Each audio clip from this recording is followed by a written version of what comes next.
These are the ASICS Megablast and ASICS Superblast 3, both relatively new releases and both incredible in their own rights. However, I think they serve people a little differently. Today we're putting them head to head to see how they perform here at the track, and I'm going to take them through some marathon pace, some easy pace, and some 5K, 10K paced reps of mile repeats. So while they are both very similar in a lot of ways, we've got 46.5 millimeters of stack in the Superblast and 45 millimeters of stack height in the Megablast. They both have top tier aliphatic TPU for their foams, and they have the same 8 millimeter heel to toe drop, making them very similar and maybe begging the question, which one should you buy at $210 versus $225? And I'm gonna go through and answer that exact question right now, so you have the best opportunity to pick the shoe that's going to work better for you. So with the Superblast 3, we have two different foams. We have the FF Leap foam up top, which is their most premium foam. And then we have a carrier foam down here below. It is the FF Blast Plus. Now, this makes it a much softer feeling shoe than the Megablast. Now, the Megablast has the FF Turbo Squared. This is also an aliphatic TPU, so like all of the rage here in the running space right now is that ATPU, but it's a different kind of foam. It is more firm, but the energy return on it is incredibly high. I am waiting to hear from Run Repeat what the energy return numbers are on the Superblast. I imagine it's going to be a little bit lower than the FF Turbo Squared because this Superblast has a carrier foam that usually just hinders the energy return numbers a little bit. However, I don't know for sure yet. So I'm going to put them on, give them both a little quick review on how they feel on foot so that if you haven't seen my other reviews, I've done one on each of them, you can take a look at that. And then we will go through and do some easy miles, some marathon pace miles, and then 5K, 10K paced miles in both of them so you guys have a clear understanding of which shoe you think you may want. So it is important with where ASICS is positioning these two shoes. The Superblast is supposed to be your more comfortable trainer that is doing a ton of your miles, can go anywhere from comfy pace up to like tempo threshold. The Megablast is positioned as your faster option. If you wanted a non-plated race shoe, this is where ASICS would kind of push you. But I'm going to see if that's how it actually shakes out in the real world. Would you maybe want one of these for more of your work than just where they're positioned? And there are different people with different foot shapes who may like one of these better than the other. The uppers are different, so we're gonna go ahead and break all of that down. With that said, we're going over that way so we can have somewhere to sit to put these on.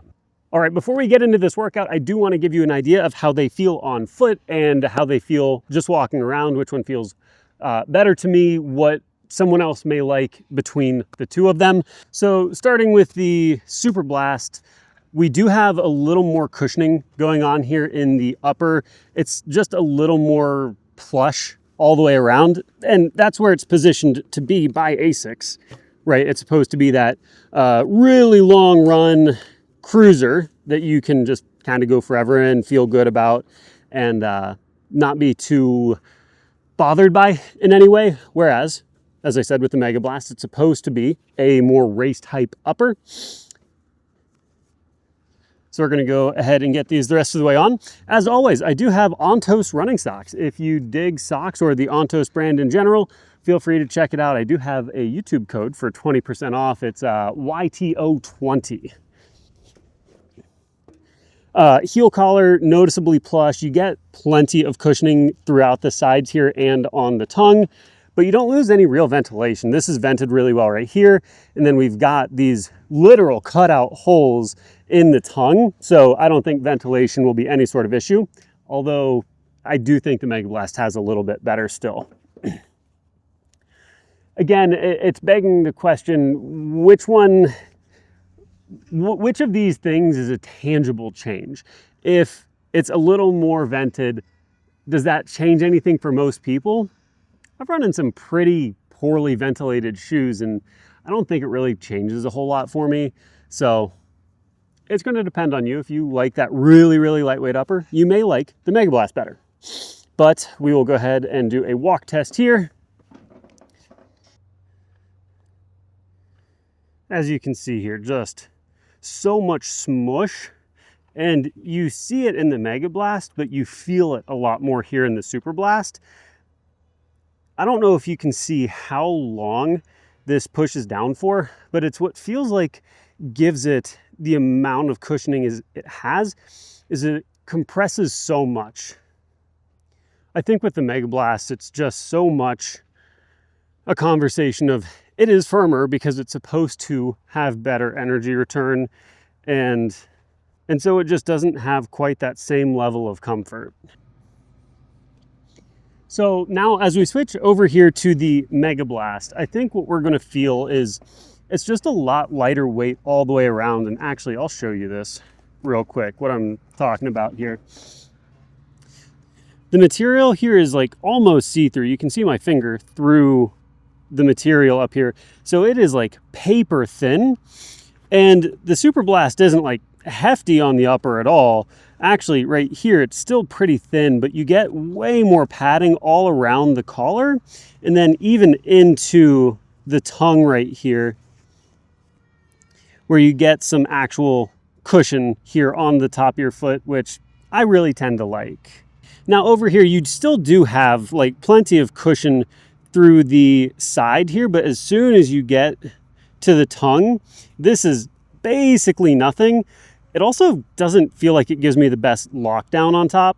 So something to be mindful of. If lockdown is really important for you, this tongue is not my favorite in the world. However, I do really like the laces on the Megablast. These sawtooth laces just do so much better in staying together because it creates just a little more friction between these laces and these.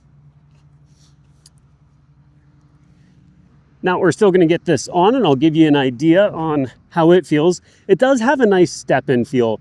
The gusset on the tongue, I think maybe is the part that I don't like. It's gusseted, but it doesn't feel like it does a great job with it.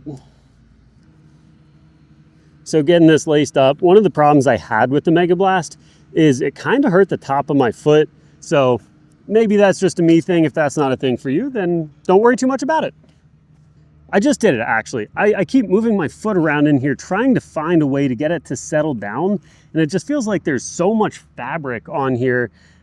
It just maybe doesn't sit quite right for me. So one of the big differences is I think the upper is a lot more volume on the Megablast. So if you have a wider foot or a high instep, you may actually prefer the Megablast because it gives you so much of that space. So this is what I'm talking about here too. It feels like there's just a lot of buckling through this upper. I don't have a crazy high or crazy low volume foot, and it's just something that I feel like I'm consistently fighting with. But as always, we will get a little push test here, and there is quite an awful lot of compression here, and it does feel more energetic than the Superblast. The Superblast just feels nicer. It feels like I really have to push into the Megablast to make that work, whereas the Superblast feels like it just wants to do that at all pace. Now for some actual walking. Again, it just feels like I have to put so much push into it to try and get that bounce feel out of it. That is why, in part, we're going through so many different paces, because I want to give each shoe a fair shake in its own domain, if you will. Now it is a little bit chilly, but we're going to go ahead and take the quarter zip off and get the heart rate monitor on. We're not really looking for data super specifically on the heart rate for these easier paces. This is going to be more about feel. So heart rate is obviously just a way to look at effort. So the higher the heart rate, obviously the larger the demand on the person doing the work. So as I'm warming up here, I'm not really concerned about that because I'm at rest right now, and if I run a mile, my heart rate's going to average a lower average than when I switch into the Superblast for the first one. So not really concerned about that, but I do want to have the data started so I can say, oh yeah, I did get up to a steady state before we get into our first real laps at marathon pace. So as always, when I'm doing these head-to-head reviews, I do like using a heart rate monitor that is not just on the watch so I can get the clearest data I can. So I'm going to go ahead and throw this on as I'm getting into the warm-up. But What I think this is going to come down to is which shoe feels more comfortable for you. And they do have different feels. The Superblast is softer, the Megablast is more firm. Their weight difference is minimal, 8.4 versus 8.1 ounces. That's not going to dramatically change which shoe feels better on foot. I think it's going to be more so a conversation of which shoe feels better on your foot as opposed to like some small difference in weight. Same thing kind of goes for energy return. I expect the Superblast numbers will be very similar to the Megablast. The Superblast has the best foam that ASICS has. The FF Leap is phenomenal. So even if we lose a little bit on that carrier foam, it's not something I think I'm like terribly concerned about. Now, I don't have a coin to decide which one goes first, but I can take this gel and flip it. So if we go heads up, we will go Megablast first. If we go nutrition label up, we will go with the Superblast first. For the first easy mile, it's going to be something really easy, probably 10-minute pace or so, and then we'll trade off. Then we'll do heads or tails again for the next set. So the marathon pace, we will flip again, so we can add some parity where we can. Same thing for the last one, and then we'll just switch each time. So we are going to go ahead and get into it. As I said, heads for the Megablast, nutrition label for the Superblast. I feel like that didn't count. I don't care if it's heads, but I literally just flipped it once. Still heads. So Megablast will be going first. Now I'll put it up like right here. My watch has me somewhere around 3 hours and 11 minutes for a marathon. I think that is pretty generous for where I'm at right now fitness wise. We'll shoot for around 8-minute pace. That'll just be really clean to get easy 2-minute laps 4 times and see how that feels. And then for my 5K, my prediction is 19:57, my 10K 41:15. So what I want to do for that 5K, 10K is use a time a little faster than my half marathon PR, because that's definitely the best running event I've done since I switched from being a sprinter to this more distance kind of world. I averaged 7-minute and 11-second miles for that. We're going to see if we can bring that pace down to like right at 7. Again, I think that'll give us some really clean data to compare the two. So I'm going to go ahead and get some warm-up drills in, then we'll get into the first mile, and then we'll go ahead and grab the DJI Osmo so we can do some thoughts while I'm running like we normally do in our first run reviews, but comparing the two. All right, so we are getting into our first little bit here.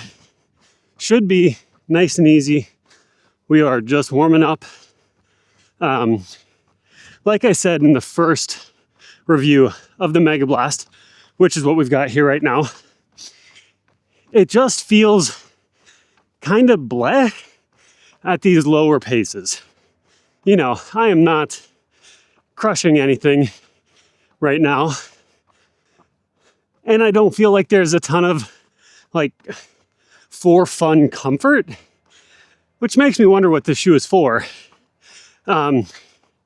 Like the Sonic Blast is 46 millimeters of stack height, and it has a plate. It's the harshest of the group of the Blast series, but like if we want comfort, we would just go to the Superblast. If we want, you know, a more aggressive, I guess, option, we'd go for the Sonic Blast. So where does that leave the Megablast? And I do think there's someone that it can work for. That's just going to come as we get later into this this workout here. Another thing of note here, I'm not mad at it in terms of comfort. I just think there's better stuff out right now. Like in terms of an easy cruisy shoe, I would definitely rather have the Megablast.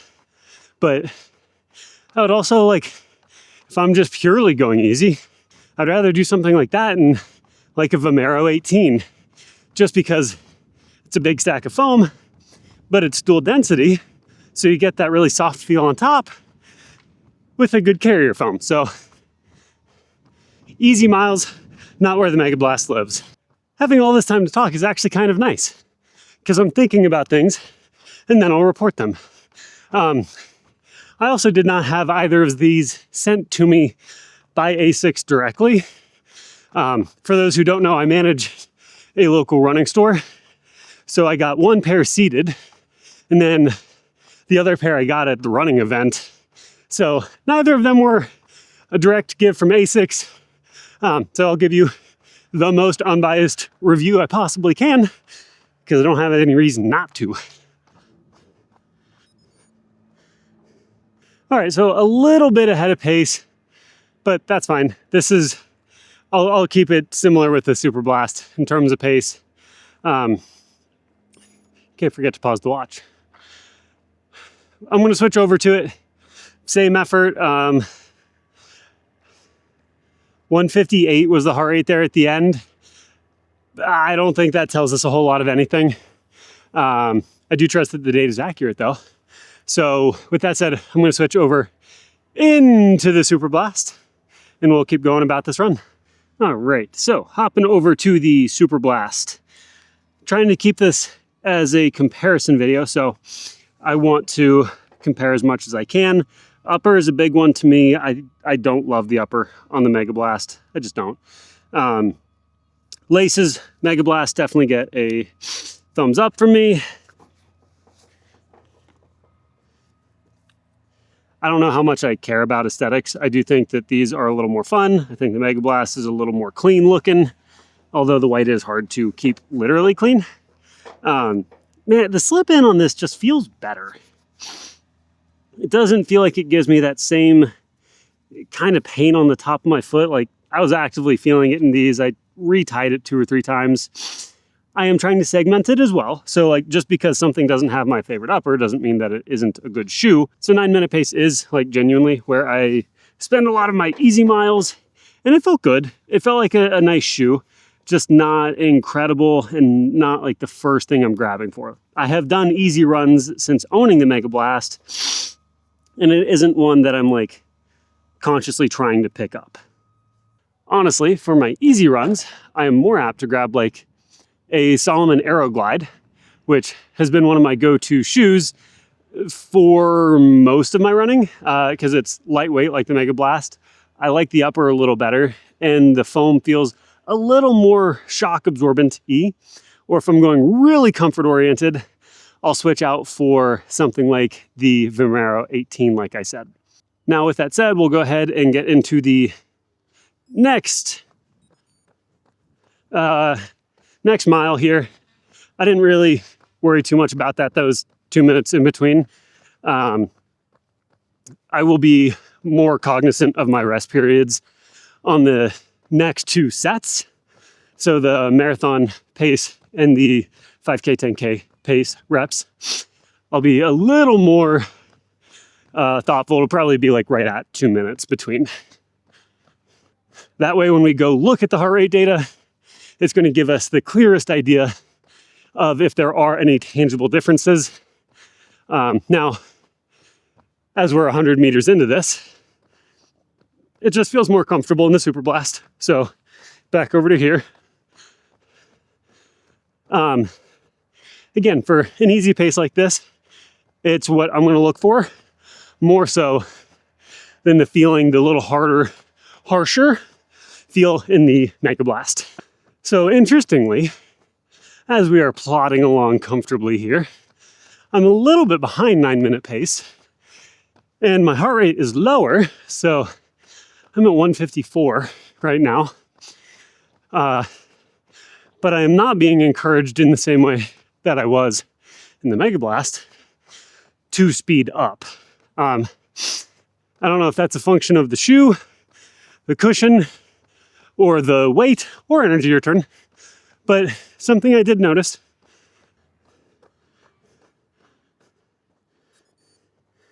All right, so there you have it. Not like a tremendous difference in pace, actually. Guess I was a little closer than I thought.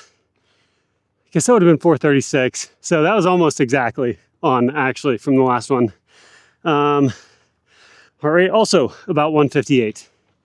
So no tangible difference there. I'm gonna sit down, talk between the two of them, then we'll flip heads or tails again, figure out if we're doing the first marathon paced mile in the Superblast or the Megablast. So that is 2 miles down in both shoes. Easy pace. I think Superblast pretty clearly gets the lean there. It's just a more comfort oriented shoe. It feels like it is a little more protective. Now, they're both crazy high stack shoes, so they both are protective. I just think it's a little more comfortable in the Superblast. Another thing to call out, they both have very wide lasts here, so they're both very stable shoes, which I do appreciate quite a bit. The Superblast does have some of that FF Blast Plus coming up a little higher to give it a little more medial stability. The Megablast, on the other hand, is a little firmer overall. Now, in terms of shoes out there that are worrisome for people who overpronate, I don't think either of these would really fall into that category, even though they're really high stack, which isn't always the case. Sometimes those higher stack shoes just kind of mush into nothingness. And that can force the foot to fall in a little bit. These are both pretty good on that front, honestly. Verdict. I like the Superblast better for easy paced miles, especially considering heart rate was about the same. I think that's a pretty good indicator that you just go with what is comfortable on there. And honestly, I think a lot of this might come down to which shoe you prefer on foot, and do you spend more time doing easy to moderate hard miles or moderate hard to threshold plus miles, as to which one you may like. If you like that feeling of working harder, Megablast might be it. So we have to flip the SIS gel. We'll do the same thing. Heads, we will go Superblast. Tails, we will go Megablast. And we will flip. Heads, so it is Superblast first on this one. Man, didn't even have to take it off. What a shame.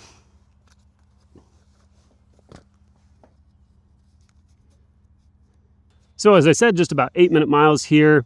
We are going to go with just at 2 minutes of rest. So it'll be a quick debrief between the Superblast and Megablast. Then we'll do more of a deep dive like we just did here.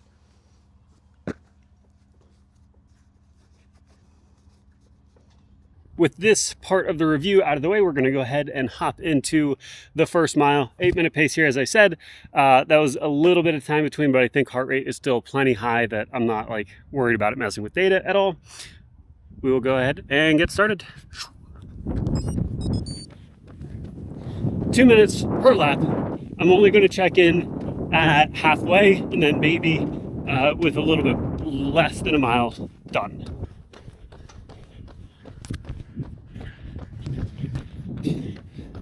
So there we are, going through in 3:57, so almost perfect on 8-minute pace. Feeling good. We really like that rocker feel. Gonna get back into the mile here. All right, that was 7:59. Beautifully done. Heart rate 166. Feels like I can run that for a very long time. I like the rocker assistance. As I said, 2 minutes or less to be back on the line, so I'll move quickly. Heart rate stayed at a really comfy 166 like the whole time. I think at halfway I was at 166, so it seems like we're just staying right around there. Man, every time I put the Megablast on, I want it to feel good. Like, it feels like it's close. I do think this one might be a little bit long on me. This is a 12.5. I think I'd rather have a 12. But I don't think that's like really the reason why it feels good or doesn't feel good in terms of the overall fit and feel. It seems like it would still be too much extra space either way. We are at 1 minute and 52 seconds here. As you can see, well, actually you can't see because it's gonna roll through. Almost there. 3, 2, 1, go. Great. Okay. 2-minute rest there. Same thing, I'll check in where I'm at halfway, and then a little bit as I'm coming into the home stretch. 3:58, peachy. right on pace as promised. The rocker, not feeling quite as much, even if I try and put my body position a little more forward. Also, it's just giving like kind of a flat feel. Really hoping to get some sparks flying as we move our pace down towards that like 5K, 10K pace.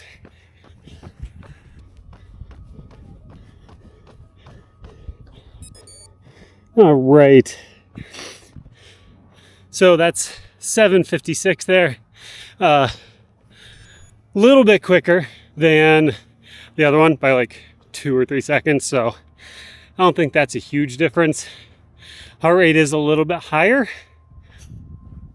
That's kind of noteworthy. I'm interested at least.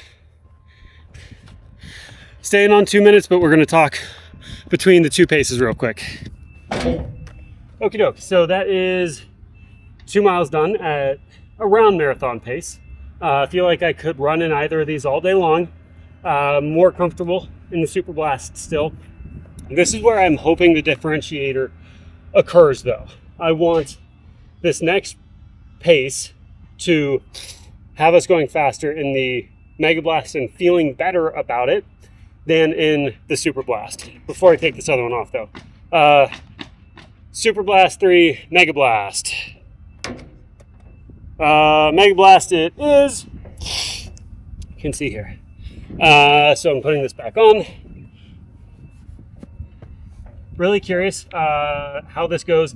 I feel like I'm doing something wrong every time I tie these up because it's really hard to dial that fit in. Where I don't have that problem on the Superblast. I just keep getting this pain on the top of my foot and it's on the right side, so it's got to be something with me. But if I'm not feeling it on here, what's the give, kind of? Like, I want both of them to feel good. Rocker feels better in these. Also, we have no more time, so I got to tie this and we got to start the next rep. I'll be back.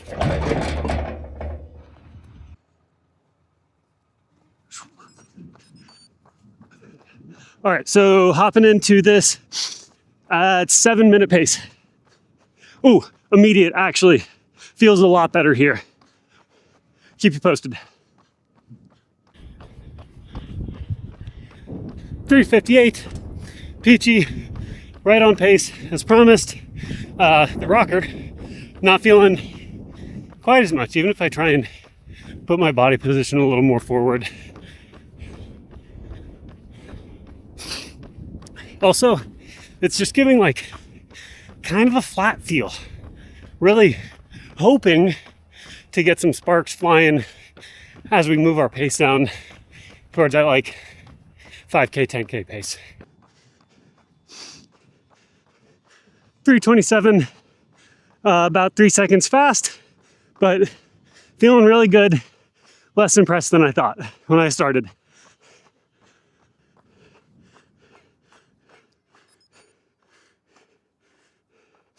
Came through a little faster than 6:57, so that was like 6:56 maybe. First couple of steps when I pushed out really hard, felt very good. Then it just felt meh again. So I think it's because I pushed out a little faster than 7 minute pace. I think that might mean I do a bonus round though. So I might do something even faster than 5K pace, maybe something closer down towards mile pace. If so, I'll do that at the end. This doesn't want to come off. Ugh. Each time I'm putting this on, it's feeling more plush than this Megablast is, which, I don't know, kudos to the upper on this, with the midsole actually also feeling better with a better rocker geometry. I don't know. Getting this tied up, and then I am headed back to the line. We got to be getting close here. Yeah, we got about 15 seconds until we're going on this last rep. Alrighty, here we go. Into it. 330, dead on. Really liking how this one feels still. The geometry on the rocker still feels better as we're getting up, you know, a little faster. 654 as we crossed there. A little faster, but I'm definitely feeling it more. Could be accumulated fatigue. Could also just be maybe the Megablast is a little more efficient. I had the idea of one more rep faster before I started this one. So what I'm going to do is I'm going to stay in the Superblast. I'm going to run it open, any pace that I want that is faster than what I just did for a half of a mile. Staying strict on that 2 minutes of rest. I'll switch to the Megablast and do the same thing. I'm going to purposefully set my watch to the time of day setting so I don't see anything else. I don't want to see pace and I don't want to see heart rate because I don't want to mishmash things. So I want to see if either one of these wants to push me faster or have a better heart rate at the same level of internal effort. So with that said, we are about up for this lap here. A half mile, something faster than that's probably 10K pace, something faster than that. Here we go, something fast.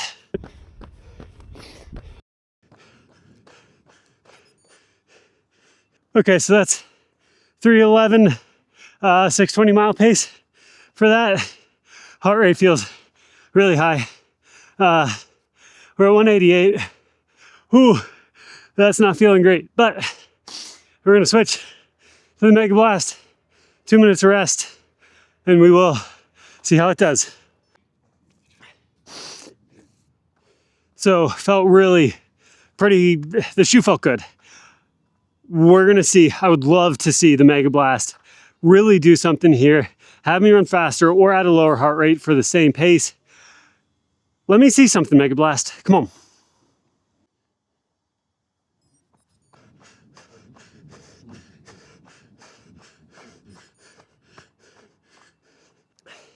That's it.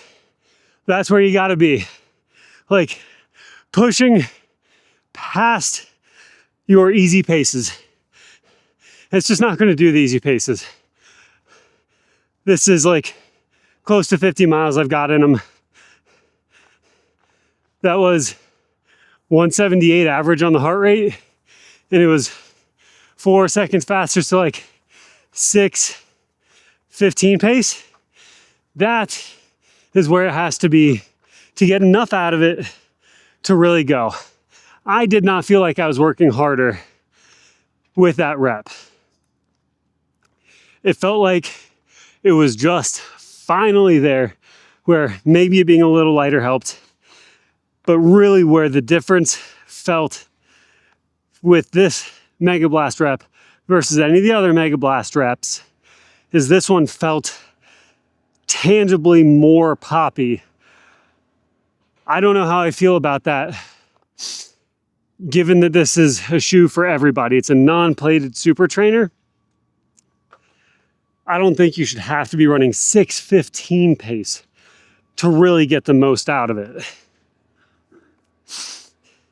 If that's the case, I think it really just makes it more of a niche shoe, and the Superblast is just gonna murder the market. At any rate, let's hop over here. I'll give you the full final breakdown before I finish out some miles here on my own.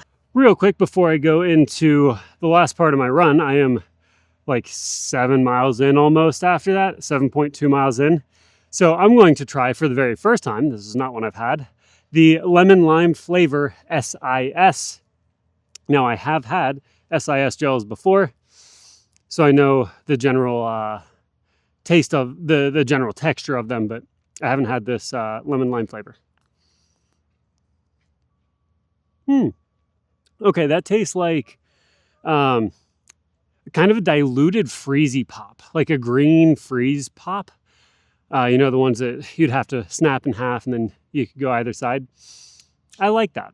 It's not very, or rather, it is very mild, and I appreciate that.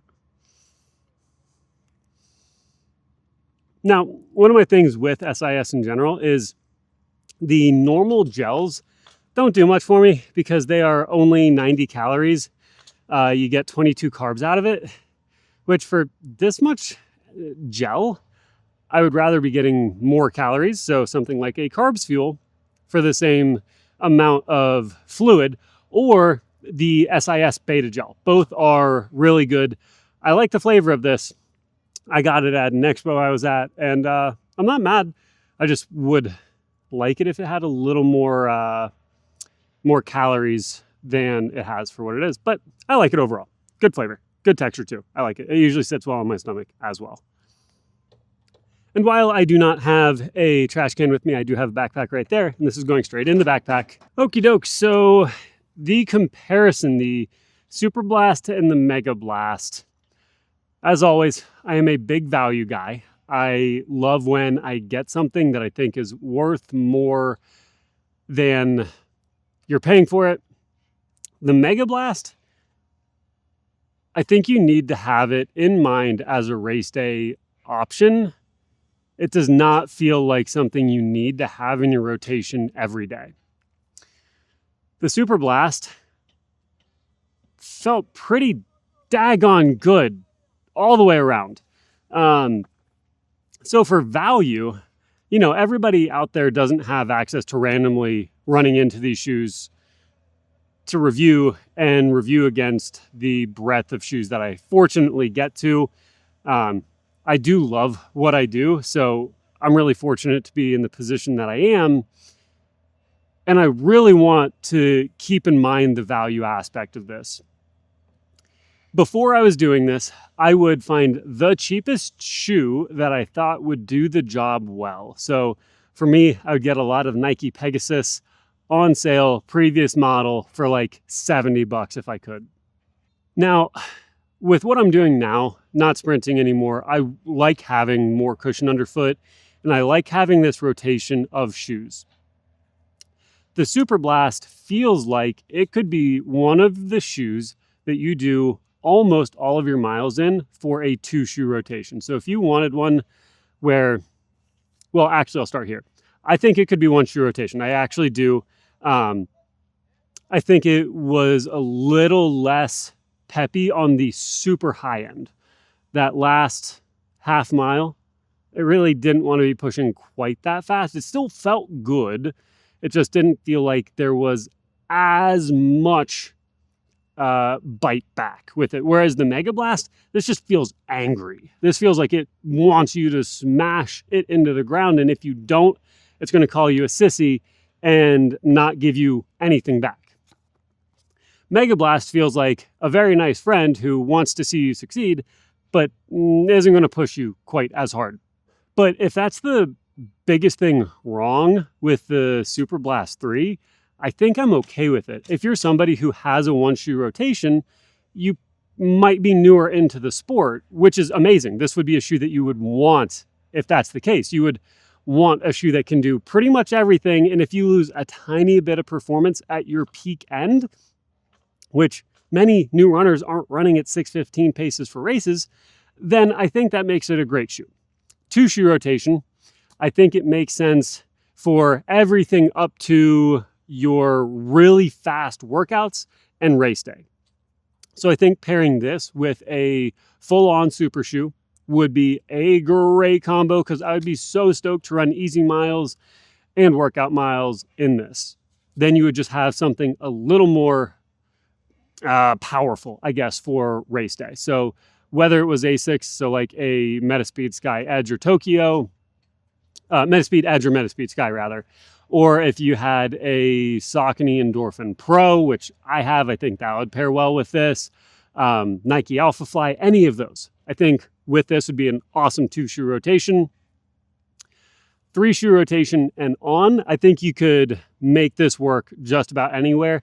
I probably wouldn't do the Vomero 18 kind of place. I think this can do that well enough. I think for a 3-shoe rotation, I would maybe want something a little lower stack that's a little less, that lets your foot do a little more of the work, a little less protective almost, so you can get some adaptation. So for me, that would look like maybe an Aero Razor or a Mount to Coast R1. I love both of those shoes. They both feel like I'm doing more work, but they have similar levels of protection. R1 feels like you're doing a little more work than the Aero Razor, but both would work well in a rotation with that and a super shoe. I would use the Megablast instead of a plated trainer. So like your high stack plated trainer. This is where I would kind of slot it in at. And that's getting pretty niche in who's using that kind of shoe. So that makes me think, how many shoes in a rotation do you need before this becomes relevant or maybe valuable to have? You would need your cushy daily trainer. So something like your Vomero 18, or if you like the more traditional feels like a Ghost or an 880 from Brooks or a 1080 from New Balance, you know, that kind of realm. Then you could maybe have your Evo SL type or Saucony Azura. So you have something faster for workouts, but not necessarily your fastest workouts, while still needing your race day shoe. So then this has to be the 4th shoe in a rotation for it to kind of work. And then the value comes up, and I don't know if most people need 4 shoes. More of like our hobby jogger community, I like doing this. So I like talking about it, and I like having the different shoes to pull from. With having some of those other types of shoes, I would just kind of lean towards them more often than I would be to grab the Megablast. Now, again, I will say, if you like the firm shoes, the Megablast here is good on that front. It is a firm shoe, and it seems like if you put enough force into it, maybe you get more back from it. If you are somebody who's maybe a little bit heavier as well, you might get some more benefit from the firm foam, slowing you down. But there's so much in the Superblast, I feel like it'd be hard to say if the Superblast would flatten out. So that was my problem with the Nova Blast, is it felt like I crushed the Nova Blast. Felt like it just smushed down and did nothing for me. I wonder if maybe that could happen with the Superblast. I'm not sure. The durability is another one that I do want to call out. I am going to run the crud out of this shoe. I'm going to go do some more miles after this, actually. I'm going to see how quickly I can get this up to 100 miles to do another 100-mile review on it, because I think it's going to be really good if it can last long enough. Megablast feels like an absolute tank in terms of durability. I don't think you're going to be able to kill this shoe. I saw a review on ASICS's actual website. Somebody did like 1,000 miles in one pair of Megablasts. And that is somewhere where the value comes into play. If durability is not there on the Superblast, which will be determined, the Megablast could be more worthwhile, because 210, 225, if this lasts longer and you like to feel better, I could see this being more value. If they have similar longevity, I think this will feel better for more people. I actually also think the Vomero Plus would slot interestingly into this category. I've not run in it, so if you have, drop a comment below if you think the Vomero Plus maybe sounds like it fits between these. So drop any questions you have down below. If this was helpful, I would love for you to watch another video or check out the Ontos Running brand. As I said, there's the discount code in there if you are interested in it. If you want to take a look at either of the first run reviews, you can check that out here in my first run review playlist. If you want to watch another head-to-head battle, you can take a look at that playlist over here. With that said, I hope you guys have some great running miles this week, and I will see you guys later. Bye.